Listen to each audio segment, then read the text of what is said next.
नमस्कार दर्शकों, मैं हूं अर्जुन मिश्रा। आप देख रहे हैं विराट न्यूज 24 लाइव चैनल। आज हमारे साथ मौजूद हैं जनपद श्रावस्ती के कांग्रेस जिला अध्यक्ष विद्यामणि त्रिपाठी। त्रिपाठी जी, आपका स्वागत है हमारे चैनल में। आपसे हम ये जानना चाहेंगे कि जिस प्रकार से इस समय देश में तमाम गतिविधियां देखने को मिल रही, महंगाई, बेरोजगारी, किसानों को यूरिया खाद की किल्लत, और ऐसी दशा में तमाम तरह के आवाजें उठ रही हैं, जैसे नीट पेपर लीक, छात्रों में पूरी तरह से आक्रोश। इसको लेकर आप लोग सत्ता में रहे हैं काफी दिनों तक। लोग आपसे सवाल भी पूछ रहे हैं और पक्ष से भी पूछ रहे हैं, और यहां तक आपके पूर्व प्रधानमंत्री स्वर्गीय जवाहरलाल नेहरू जी का जिक्र लोग करते हैं कि शायद वो इस प्रकरण को नहीं करते तो शायद नीट पेपर आज बेहतर होता, क्योंकि उन्हीं की वजह से नीट के लोग थे। अब जो वही लोग कह रहे हैं जो पंडित जवाहरलाल नेहरू जी के जमाने में थे ही नहीं, उनको पता ही नहीं है कि पंडित जवाहरलाल नेहरू जी ने किया क्या। अब उनको जो व्हाट्सएप यूनिवर्सिटी से जो उनको ज्ञान मिलता है वही वो प्रकाशित करते हैं। जी सही कह, समझ नहीं समझ। मैं पूछता हूँ कि जैसे नीट परीक्षा हो या कोई भी संस्था हो, ये संस्थाएं खोली किसी, और फिर नीट परीक्षा कराने की परंपरा लागू किसने की? कोई भी विभाग को ले लीजिए। हाँ सही है। अब आज आरोप लगाने तो कोई भी लगा सकता है, वो सत्ता में है, उनको एनटीए की क्या जरूरत थी जब मेरिट के आधार पर लोगों को चयन कर दिया जाता है? तो फिर एनटीए की क्या मतलब? अब आप बताइए, ये किसी को पहली बार नौकरी देना नहीं चाहते। इनके पास केवल एक ही वो है, इनके पास कुछ नहीं है, ना कोई पैसा किसी का कर्मचारी को ना तनख्वाह दे पा रहे हैं, ना किसी को पेंशन दे पा रहे हैं। अब ये कहेंगे कि पेंशन तो पहले नहीं मिलता था। हमारे ख्याल से कि पहले जितने भी लोगों ने नौकरियां की उनको पेंशन भी मिलता था, उनके परिवार के लोगों को जीवन यापन के लिए उनको परिवार को नौकरी भी मिल जाती थी। लेकिन आज के डेट में ना किसी को नौकरी है, ना किसी का पेंशन है। अब वो सब पंडित जवाहरलाल नेहरू ने किया था। देखिए, सभी दर्शक भी देख रहे हैं, आप भी जानते हैं कि हमारे पिताजी ने हमें कैसे पाल पोस कर बड़ा किया, वो अलग बात है। आपके पिताजी ने कैसे पाल पोस के बड़ा किया, वो अलग बात है। उस समय देश किस हालात में था, किस हालात में लोगों को चलाना पड़ा, वो अलग बात है। अगर उन चीजों का जिक्र आज किया जाए तो जिस प्रकार से कांग्रेस पार्टी ने बेहतर किया था, अगर बेहतर नहीं करते तो कांग्रेस पार्टी को लोग पसंद तो करते। अगर कांग्रेस पार्टी ने कुछ किया नहीं होता तो ये बेचते क्या? आज इनके पास कौन सी चीज बेच? जैसे आप खेती करेंगे और जब खेत में धान पैदा होगा या गेहूं पैदा होगा तभी आपका बेटा कुछ बेच सकता है। जी भाई, इस पूरे देश को संवारने और सजाने का जो पंडित जवाहरलाल नेहरू या गांधी परिवार ने जो अपना योगदान दिया है, उसको इनके कह देने से थोड़ा उसको हटाया जा सकता है, उसको लोग मान लेंगे। वो इतिहास है, वो इतिहास है। देश आजाद हुआ, क्या था देश में कुछ नहीं था। अब आज क्या है, वही बेच रहे हैं। पूरी सिस्टम बिठा ली गई, किस तरीके से देश को चलाना है, कहाँ से पैसा आएगा, कहाँ से लोग कितने लोगों को किस जगह लगाना है, कितने लोगों से देश को आगे बढ़ाना है। तो ये सब उनकी सोच थी। अच्छा, एक रिपोर्ट आई है, हमने देखा है, कर्ज में भारत का नंबर 1 स्थान। अब आप बताइए, जब आप कुछ नहीं करेंगे, आप क्षेत्र मतलब जो है अपना, जैसे आपकी खेती है, मान लीजिए ये देश जो है पूरा अपना कार्य करने का एक क्षेत्र है। अब आप किसी कार्य को, जैसे मान लीजिए फर्टिलाइजर है या कोई मिल है या कोई भी फैक्ट्री है, उसको चलाने में अगर सरकार सहयोग नहीं कर रही है और उनके ऊपर अनावश्यक टैक्स के माध्यम से तमाम दबाव बना रही है, और जब वहां पे लोग कार्य नहीं कर रहे हैं, जो विकास नहीं हो पा रहा है, तो एक क्या होगा आप बताइए। जैसे कि राहुल गांधी जी का एक वीडियो हमने देखा, आप लोगों ने भी देखा, उन्होंने कहा कि महंगाई का एक सुनामी आ रहा है, एक तूफान आ रहा है, मोदी जी जनता से छिपा रहे हैं, और आने वाले समय में जिस प्रकार से महंगाई आएगा, ऐसी दशा में जनता त्राहिमाम करेगी। क्या कहेंगे राहुल गांधी? नहीं, जैसे राहुल जी जो कह रहे हैं वो आप नहीं मान रहे हैं। क्यों नहीं माना जा रहा है? भाई, महंगाई नहीं आ रही है। आज की स्थिति भाई साहब ये है कि धान की नर्सरी तैयार करने के लिए लोगों को डीजल की आवश्यकता है। लाइन लगने की तो बात ही छोड़ दीजिए, किसी भी किसान को डिब्बे में तेल ही नहीं दिया जा रहा है। नहीं दिया जा रहा है, यूरिया के लिए लाइन लगाया जा रहा है। अब उसमें ये कहा जा रहा है कि एक खतौनी लाइए, उसको लेखपाल से जाकर के सर्टिफाई कराइए कि आप कितना उसका खसरा लेकर के आइए, कि कितना आपने गन्ना बोया है, कितना आपको धान बिठालना है और कितना आपने दलहन किया है। तब आप, अब पहली बात तो हम तेल लेने जाए 5 लीटर, तो पहले हम अपने लेखपाल को ढूंढें, लेखपाल साहब 8-8 गांव सभा पाए हुए हैं, अगर इस गांव में नहीं मिलते तो उस गांव में जाए, उस गांव में नहीं मिलते तो अगले गांव में जाए। वो भी खसरा खतौनी के लिए सुविधा शुल्क लेंगे लेकर से। बिल्कुल लेंगे, बिल्कुल लेंगे। अरे 15 रुपए तो सरकारी की चुका देते हैं, जो तहसील से आपको नकल मिलती है। जी, 500 रुपए का हमें पेट्रोल लेना, डीजल लेना है, हाँ, तो हमको 500 रुपया देना ही पड़ेगा भैया। और अगर नर्सरी इस समय, चूंकि नर्सरी का समय चल रहा है, अगर इस समय नर्सरी नहीं तैयार हुई, मैं आपसे कह रहा हूँ, तो धान की रोपाई नहीं हो पाएगी। और जब रोपाई नहीं हो पाएगी तो पैदा होगा नहीं, तो आदमी खेत नहीं बेचेगा बच्चे को खिलाने के लिए। वही हो रहा है देश, ये कुछ कमाई कर नहीं पा रहे हैं और ये देश बेच रहे हैं। तो अध्यक्ष जी, जैसा कि आपने आज कल की एक खबर सुनी होगी जनपद श्रावस्ती, पुलिस महकमा चपा रहा है। मैंने भी खबर सुनाई चलाई आज, शायद आपने भी सुना होगा। सीजीएम कोर्ट में वो चैलेंज हो गया, कहीं ना कहीं संदेह हुआ। यहाँ के जो अधिवक्ता हैं संजय सिंह जी, जो विधिक सेवा प्राधिकरण के हैं, उन्होंने इस मुद्दे को उठाया और सीजीएम साहब के पास दरखास्त लगाया। सीजीएम साहब ने भी माना कि ये लग रहा है, संदेह संदिग्ध है और इसकी जांच कराया जाए, क्योंकि एनकाउंटर जब संदेह होता है तभी जांच बढ़ती है। तो ऐसी दशा में आप क्या कहेंगे जनपद श्रावस्ती को लेकर? देखिए, हमने भी समाचार को सुना है। हम तो सबसे पहले संजय सिंह जी को बहुत बहुत बधाई देना चाहेंगे कि जो उन्होंने इस प्रकरण को गंभीरता से लेते हुए माननीय न्यायालय को अवगत कराया। और माननीय न्यायालय को भी मैं बहुत बहुत धन्यवाद ज्ञापित करूंगा कि उन्होंने संज्ञान लेते हुए उसको जांच प्रक्रिया में डाला। अब मैं तो अपनी पार्टी की तरफ से, अपनी तरफ से ये मैं कहना चाहूंगा कि यदि वो इनकाउंटर फेक है तो उसको पुलिस प्रशासन से हटा करके मजिस्ट्रेटी जांच कराई जाए। दूध का दूध, पानी का पानी अलग होना चाहिए। किसी निर्दोष को अनावश्यक जेल में डालने की प्रक्रिया जो चल रही है पूरे प्रदेश में, ये बंद होनी चाहिए। तो जैसा कि बंद होनी चाहिए, तो क्या जनपद श्रावस्ती में जो इनकाउंटर अब तक हुए या आज तक किए, क्या उसमें भी संदेह हो सकता है या सही हो सकते हैं? देखिए, कुछ भी नहीं कहा जा सकता है। जैसे एक प्रकरण जब खुलेगा तो जो है परतें खुलती जाए। यानी श्रावस्ती में जितने एनकाउंटर हुए हैं उनकी मजिस्ट्रियल जांच होनी चाहिए। आप पूरे प्रदेश के एनकाउंटर की बात कीजिए भैया, श्रावस्ती की बात मत कीजिए। उसमें प्रदेश की जांच आप करा लेंगे तो उसमें लगभग, हमारा जहां तक अंदाजा है कि जो आज संदेह लोगों ने व्यक्त किया है, ये लगभग सत्य ही पड़ेगा। दर्शकों, जैसा कि आप समझ सकते हैं कि प्रदेश जो है जिलाध्यक्ष कांग्रेस के हैं और कांग्रेस पार्टी आज की नहीं, बहुत जमाने की है, आज़ादी से पहले की पार्टी रही है और देश के विकास की काम भी इन्होंने किया, काफ़ी काम किया, क्योंकि ऐसे हवा में कोई चीज़ें नहीं आ जाती हैं। और कहना ये भी इनका कहना सही है कि जो यहाँ पर एनकाउंटर किए गए उसका मजिस्ट्रियल जांच हो और जांच के बाद ही सारी चीज़ें, सारे तथ्य का खुलासा होगा, जैसा कि संजय सिंह अधिवक्ता भी कह चुके हैं। अब दूसरी हम चर्चा ये करते हैं कि चुनाव आप लोगों का आने वाला है। आप लोगों के राष्ट्रीय अध्यक्ष या पार्टी के व्यवस्थापक लोगों ने क्या विचार किया है? यूपी में जो 403 सीटें हैं, इनको लेकर क्या चर्चाएं हो रही हैं? कुछ लोग कह रहे हैं कि समाजवादी से गठबंधन करके लड़ा जाएगा, कुछ आप ही के पार्टी के लोग आवाज उठा रहे हैं कि इसको हम अलग करके 403 सीटों पर अपनी पार्टी उतारेंगे। इस पर क्या चर्चाएं हो रही? देखिए, हमारी पार्टी का तो 403 सीटों पर तैयारी चल रही है। हम युद्ध स्तर पर तैयारी अपनी बता रहे हैं। अब अगर पार्टी शीर्ष नेतृत्व कहीं गठबंधन की बात करती है तो उसको हम इग्नोर नहीं कर रहे ना, आपसे हमें कह सकते हैं कि नहीं हो पाएगा।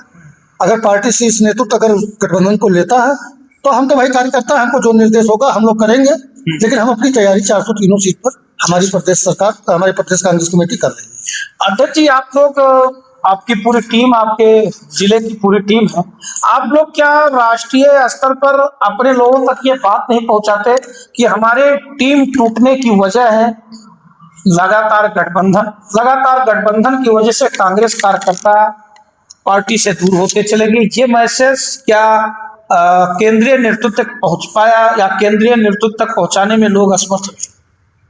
आपकी बात जो आप कह रहे हैं, इसको हम लोग पार्टी की बैठक में उठाते हैं, ऐसी बात नहीं है। लेकिन कुछ ऐसे अराजक तत्वों का इस जो है पूरे देश में कब्जा हो चुका है कि पहले उनको हटाना सबसे बड़ी प्राथमिकता है। लड़ना तो बात की बात है, पहले सरकार को बदलने की आवश्यकता है। हम लोग उस पर पहली बार फोकस कर रहे हैं। नहीं, जैसे कि लड़ने लड़ाने की बात अलग है अध्यक्ष जी, लोग भी कहते हैं कि आज भी लोग कह रहे हैं, क्योंकि जनता में एक मैसेज जा रहा है कि कांग्रेस जो गठबंधन कर रही है, इस मैसेज से काफी नुकसान हो रहा है, कांग्रेस का ही नुकसान हो रहा है, क्योंकि लोगों में एक छवि जा रही है कि कांग्रेस कुछ कर नहीं पा रही है, इसलिए गठबंधन कर रही है। नहीं, कांग्रेस नहीं कर पा रही होगी। आज बताइए किस पार्टी का नाम है, पूरे देश में ले लीजिए, आज जो भी चल रहा है, कितने लोग कितने प्रदेश में सरकार है, आप बताइए।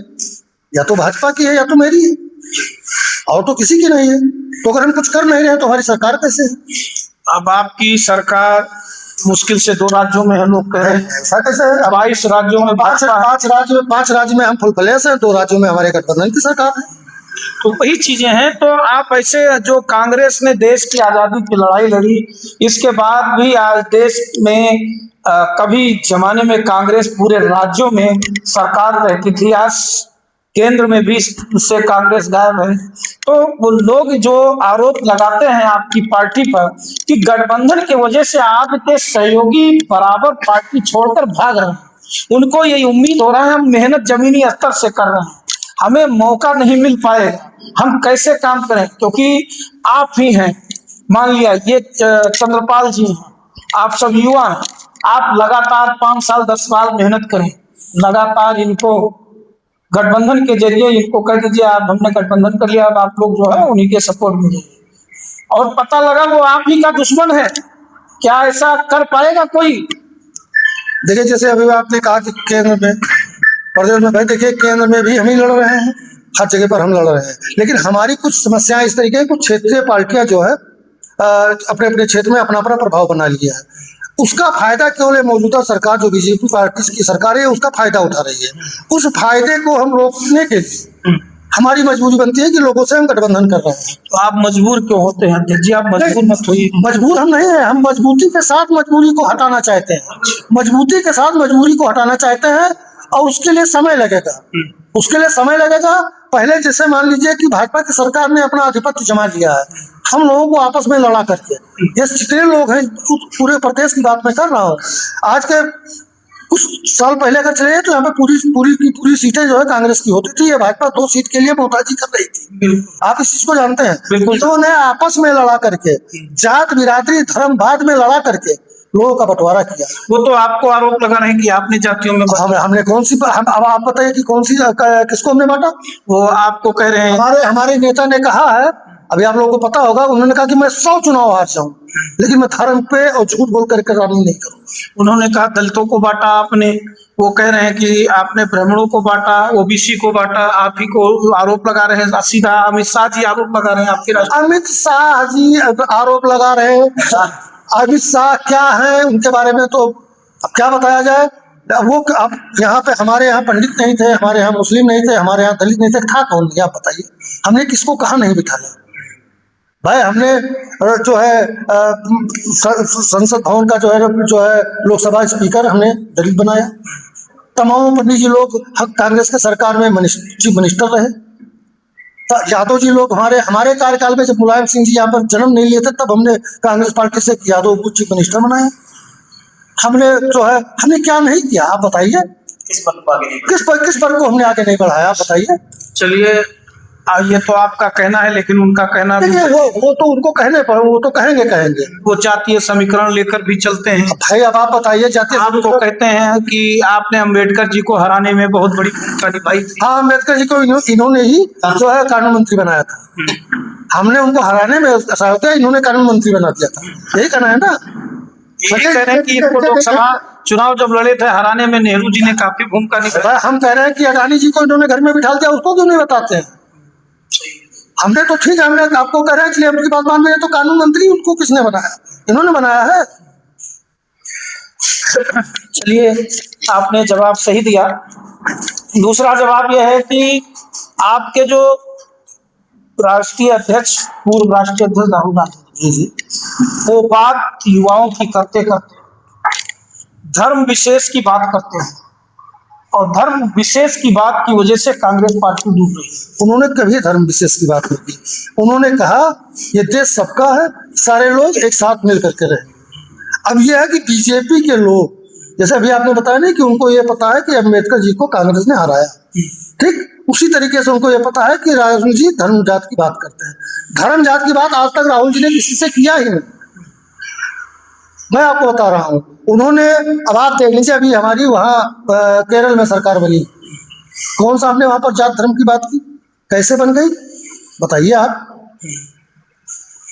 भाई हम लोग धर्म जात की बात करते रहे, हमारे उनमें तो नारा है हिंदू मुस्लिम सिख ईसाई आपस में सब भाई भाई, ये नारा किसने दिया?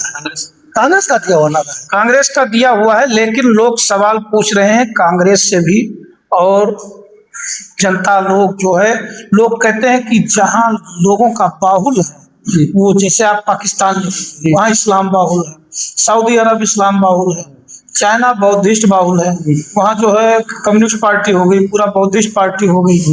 हर क्षेत्र में जो समुदाय, जिस जातियों की संख्या रही, वहाँ देश उस नाम से जाना गया, इस्लामिक कंट्री के नाम से। लेकिन यहाँ हिंदू बाहुल होने के बावजूद यहाँ किसी ने रोका नहीं किसी भी धर्म के, सभी धर्म रहे बराबर है, सब जगह रहते हैं। क्या इस्लामिक कंट्रियों में नहीं रहते? सभी जगह सभी रहते हैं, वहां भी हिंदू मुस्लिम सभी रहते हैं। तो यहाँ भी ऐसा क्यों किया गया कि हिंदू राष्ट्र नहीं बनाया गया, और इसके बाद जम्मू कश्मीर में वहाँ तमाम चीजें ऐसे होनी, लोग आरोप लगाते हैं। जैसे पाकिस्तान को आपने इस्लामिक धर्म बता दिया, क्योंकि वहाँ पे मुस्लिम मान लीजिए प्रधानमंत्री होते हैं, सब कुछ। अब आप बताइए कि कश्मीर को इस्लामिक प्रदेश क्यों नहीं कहा गया? क्योंकि ये लोकतंत्र है, ये लोकतांत्रिक देश है। लेकिन उसी कश्मीर से भारत को दो कानून लेना, जो लोकतांत्रिक देश होगा वहां पे किसी धर्म का नाम नहीं दिया जा सकता। लोकतंत्र का मतलब ये हुआ कि जितने लोग रहते हैं वो सभी लोगों का देश है। आप भी जानते हैं, हम लोग भी जानते हैं, यहाँ युवा बैठे हैं कि यहाँ भारत तिरंगा लहराता था, लेकिन कश्मीर के लाल चौक पे कभी तिरंगा लहराने नहीं दिया गया।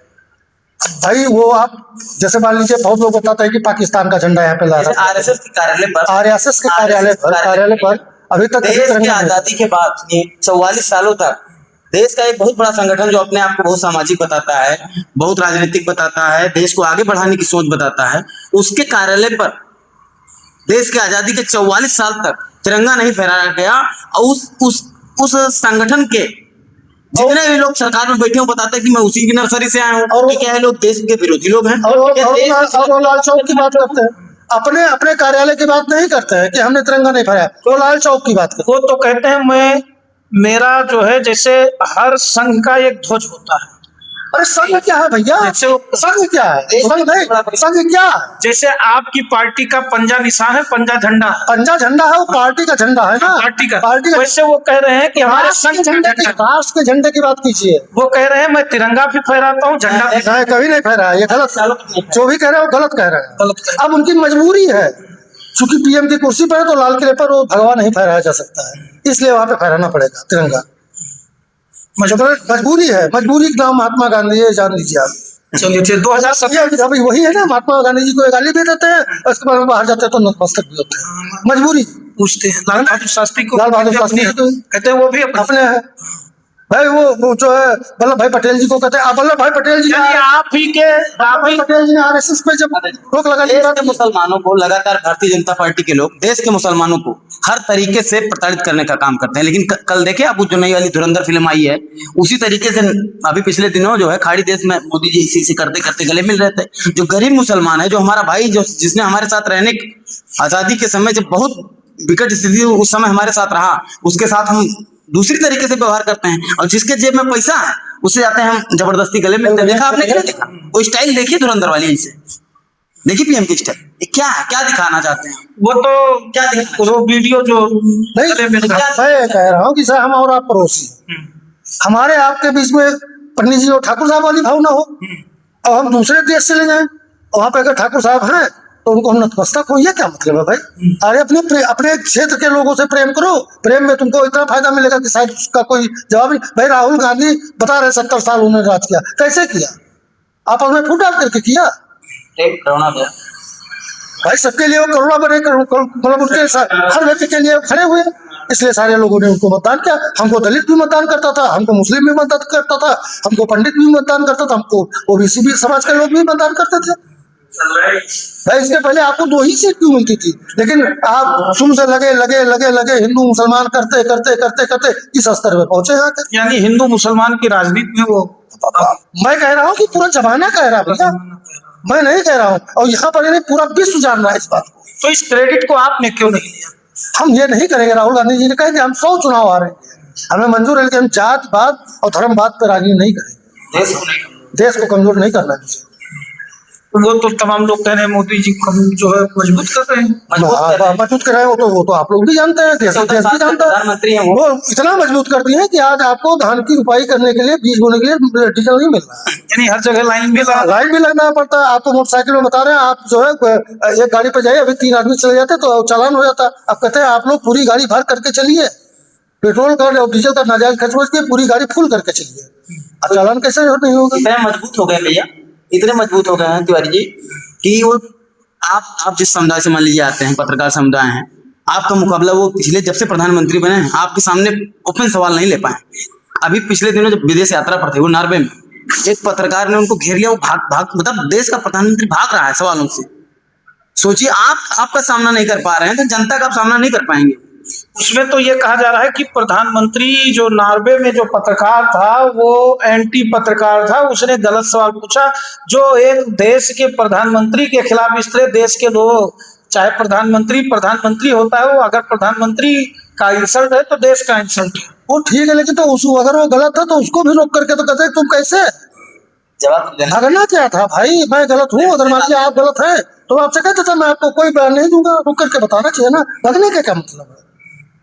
अभी कोई कहते हैं कि भाई विराट के जो मिश्रा जी है वो किसी के भेजे हुए दूत है विरोधी दल के, तो ठीक है आप सवाल पूछे, जो मैं समझ में आएगा मैं बताऊंगा आपको। आपसे हमको भगने की क्या आवश्यकता है?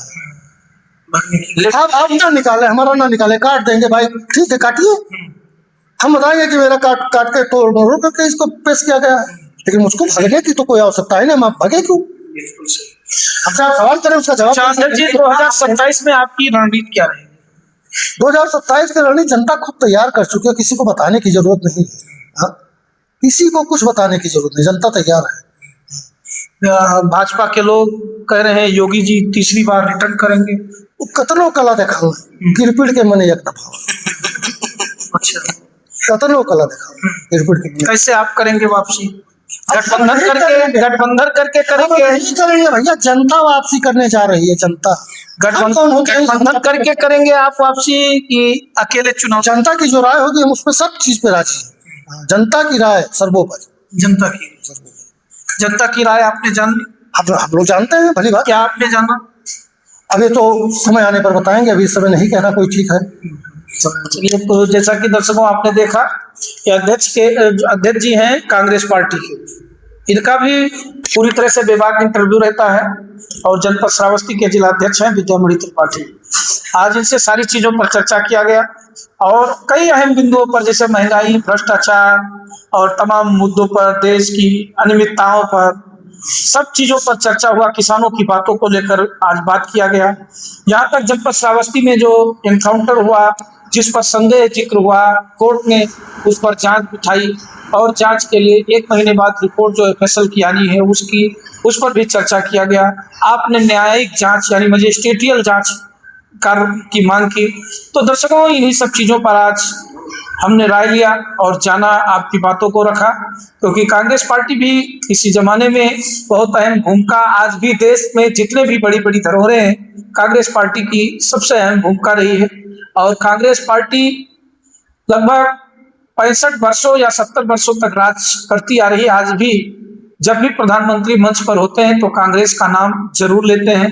कारण क्या है? जनता समझती है, क्योंकि कांग्रेस हमेशा देश में हावी रहा है, देश को चलाने का काम कांग्रेस ने किया है। क्षेत्रीय दलों की बात की जाए तो क्षेत्रीय दलों ने पूरी तरह से हर राज्यों में यहाँ लोगों को ठगने का काम किया, जिस प्रकार से आरोप लगते रहे, क्योंकि क्षेत्रीय दल जहां जहां राष्ट्रीय दलों का काम रहा वहां विकास का काम ज्यादा होता रहा। क्षेत्रीय दलों ने पूरी तरह से जनता और लोकतंत्र को तोड़ने का काम किया। अध्यक्ष जी, लास्ट में हम आपसे आखिरी सवाल लेंगे कि 70 साल कांग्रेस ने राज किया, 12 साल जो है मोदी जी राज करते आ रहे हैं, 9 साल आपके हमारे जो है और आपके मुख्यमंत्री जी श्री योगी आदित्यनाथ जी राज करते आ रहे हैं, लेकिन श्रावस्ती जैसा था वैसा है क्या? कुछ विकास हुआ? हमारी आपके पहले एक बार हमारी आपकी बाइक हो चुकी है इस बैठक को लेकर के। देखिए, ये निर्णय न तो नेता करेगा और न कोई प्रत्याशी करेगा, ये इस क्षेत्र की जनता को करना है। जनता जब बाहरी लोगों का चयन करेगी तो जो आज है वही रहेगा। केवल श्रावस्ती में आबादी हमने बढ़ते देखा, श्रावस्ती का विकास नहीं देखा। आप बगल का बलरामपुर जिला देखिए, आपको अच्छे अच्छे हाईवे, अच्छे अच्छे एम्स, अच्छे अच्छे अस्पताल मिल रहे हैं। बहराइच का विकास देखिए, क्योंकि वहां सब लोकल और क्षेत्रीय नेता हैं। आप जनपद श्रावस्ती के ही लोगों को आपने चुना, जो आपकी मंशा नहीं समझते, आपकी इच्छा नहीं समझते। बस केवल यहाँ एक राजनीतिक कारोबार बना दिया गया और यहाँ से सांसद चुने गए, यहाँ से विधायक चुने गए और वो राजनीतिक कारोबार उनका चलता रहा। और यहाँ तमाम ऐसे मोटे दल, जो मोटे चाटुकारिता करने वाले तमाम लोग थे, जो उनकी पूरी तरह से कहते हैं चाटुकारिता करते रहे और आज वो अपना फलीभूत बनाते रहे, फल फूलते रहे। तो इन्हीं सब चीजों पर दर्शकों आज श्रावस्ती का विकास नहीं हो रहा है।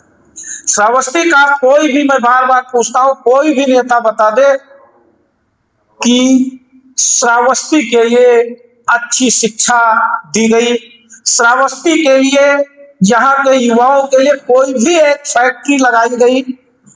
बहराइच में आपको चीनी मिल मिलेगा, चिलवरिया में मिलेगा, नानपारा में मिलेगा, बलरामपुर में आपको 4-4 फैक्ट्री मिलेगी चीनी मिल की। लेकिन श्रावस्ती की बात करें, क्या कोई भी मिल यहाँ पर है? क्या कोई भी यहाँ के लोगों के लिए अगर 2-4 मिलें लगाई जाए, जिससे यहाँ एक तो छोटा जिला है, आकांक्षी जिला है, शायद 4 मिलें यहाँ लगा दी जाए तो शायद यहाँ की बेरोजगारी भी दूर हो जाए। बस केवल जो है यहाँ पर राजनैतिक एक रोजगार बनाया गया। तमाम बड़े बड़े दलों ने, बड़े बड़े बिजनेसमैनों ने श्रावस्ती को चुना, जो है चारागाह, यानी चुनावी चारागाह और चुनावी रोजगार। जैसे कहते हैं नेता ढूंढता है इलाका, तो ये इलाका रोजगार ढूंढा गया, चुनावी रोजगार, और यही से सब जीतते गए। लेकिन जहां आज 70-80 साल लगभग देश आजाद हो गया, आकांक्षी आकांक्षी कह के, क्या जनपद श्रावस्ती के लोगों को शर्म नहीं आती कि हम आकांक्षी कब तक आप सबसे पीछे खड़े रहेंगे? प्रधानमंत्री जी बात करते हैं जब तक हमारे सबसे पिछले पायदान पर विकास नहीं होगा। अरे 12 साल हो गए, क्या श्रावस्ती का विकास नहीं हो सकता? हम सभी को बात करते हैं, सबकी सरकारें, तो हम श्रावस्ती के विकास की बात करते हैं, बिनगा की विकास की बात करते हैं। यहाँ पर अगर बात की जाए तो रोड बदहाल है। कहते हैं हमने अच्छी रोड, लेकिन मैंने देखा यही बगल में मैं बैठा हूँ दर्शकों, बिनगा से तहसील से लेकर बैराज तक कहीं रोड ही नहीं। आपकी गाड़ी झूला झुलाते हुए ले जाएगी और डिलीवरी वाली महिला अगर जाए तो शायद उसकी डिलीवरी एम्बुलेंस में ही हो जाए। तो गंभीर समस्या है। बात करते हैं सांसद रामशरण वर्मा जी भी गायब रहते हैं, वो भी जो है भजन कीर्तन करते हुए नजर आते हैं। तमाम यहाँ के सबकी बात करते हैं, चाहे विधायक हो, वर्तमान विधायक हो, चाहे वर्तमान सांसद हो, चाहे भूतपूर्व सांसद हो, कोई भी भजन कीर्तन करते हैं, छठी बरही का कार्यक्रम करते हैं, उसी में जाते रहते हैं, उसी में यहाँ की जनता खुश है, वोट पर वोट करती है, जिसको चाहो उसको वोट करते रहो। विकास के बारे में बात नहीं करना। आपको अपनी बेटियों को भेजना है अगर दूर शिक्षा के लिए, बड़ी शिक्षा के लिए, तो आपकी बेटी कहाँ भेजेंगे? इंटर के बाद अपनी बेटियों को नहीं भेज पाएंगे आपके कान खड़े हो जाएंगे। बिनगा भेजना होता तो नहीं भेज पाते हैं। तो दर्शकों, कम से कम कान खड़े कीजिए, क्षेत्रीय नेता को चुने, अपने विकास की बात करें, अपने लिए बात करें, अपने बच्चों के लिए बात करें, तभी बात जमेगी। आज आप लाइन में लग रहे हैं, आपका कोई विधायक नहीं है, आपका कोई सांसद नहीं है, आप जब फोन करते हैं तो वो भी, यानी वर्तमान सरकार का भी विधायक आपको खाद नहीं दिला पा रहा है, और जो वर्तमान सरकार का विधायक नहीं, वो भी आपको खाद नहीं दिला।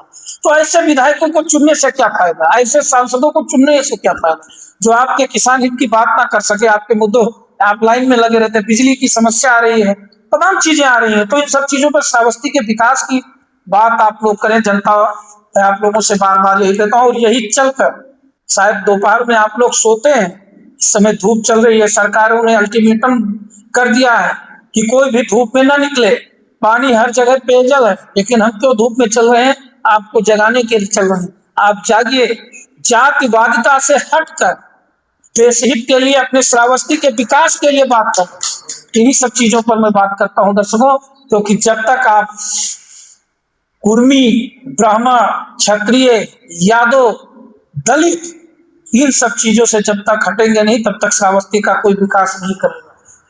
क्योंकि कहते हैं शिक्षा सबसे जरूरी है, वही आपको अपना हक दिलाएगा। मैं आपको एक बात और बताना चाहूंगा, गांव में अगर एक पढ़ा लिखा व्यक्ति है, वो अपनी आवाज उठाकर अपना हक ले लेगा।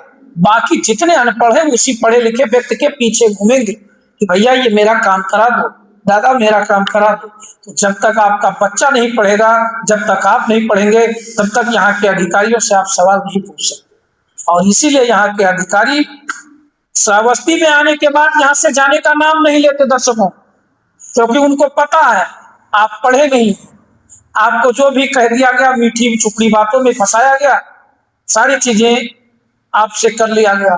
तो इन्हीं सब मुद्दों पर मैं आप लोगों को जगाने का काम कर रहा हूँ, लोगों के बीच में चलता रहता हूँ। और देखते रहे विराट न्यूज 24 लाइव चैनल को सब्सक्राइब करते रहे। धन्यवाद।